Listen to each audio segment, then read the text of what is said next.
Drake's our youngest child and had a typical normal birth and talked at 1, walked at 2. When he was 3, he started getting sick pretty frequently, and we couldn't really figure out what was going on. He had fevers, ear infections, started limping. We were about to go on a family vacation to Florida, and the doctor said it was simply viral and we should just go ahead and get some sunshine. We asked the kids what they wanted to do while we were on our trip, and Drake mentioned that he wanted to go on a helicopter ride, which seemed a little strange to us. The other children wanted to go to the beach and the pool. But it turns out he did get his helicopter ride. A couple nights later, he had a really painful night, and within about a half hour, we were on a helicopter being airlifted to a children's hospital.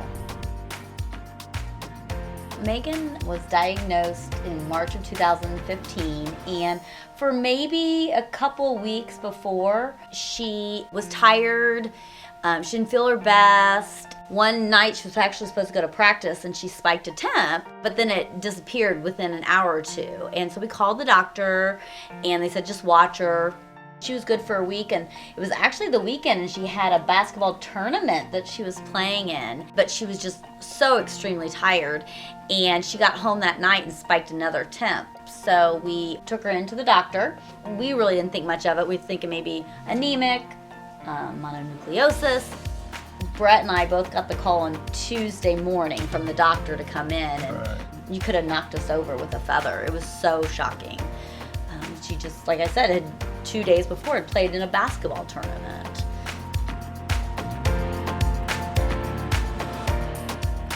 I like to play outside. I like my teachers. I painted a present for my mom and dad. Sometimes I miss class and some stuff, and I sometimes get sick, and I can't go to school, and so I stay home. Even though I couldn't go to school most of the time, my classmates and my teacher were extremely supportive, and they even made me a little banner with a whole bunch of get well notes on it. And when I couldn't go in and take tests or something, they would FaceTime me through my iPad that I got, and I could take my tests through there. I don't think Drake feels well a lot of the time. This one particular time I asked him, I said, how do your legs feel? And because of the chemotherapy, they often ache and cause the chemotherapy causes nerve damage. And I said, well, how do you feel today? And he said, a little good. And I said, well, so what does that mean? Does that mean your legs hurt? And he said, yes. And I thought, that's a great way to say it, though. A little good means he doesn't see it as he's in a lot of pain. There's still a little good. And I think you have to be brave to have an attitude like that. You know, really, other than when she lost her hair, I mean, that was about the hardest thing to go through for a young girl. She went through all the treatment, not once asked, why me? Not once, complained.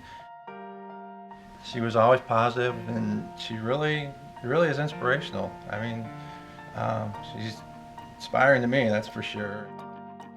What you do for the Leukemia and Lymphoma Society really makes a difference. And our hope is that children don't have to be brave like Drake, and they don't have to see the world as it being a little good.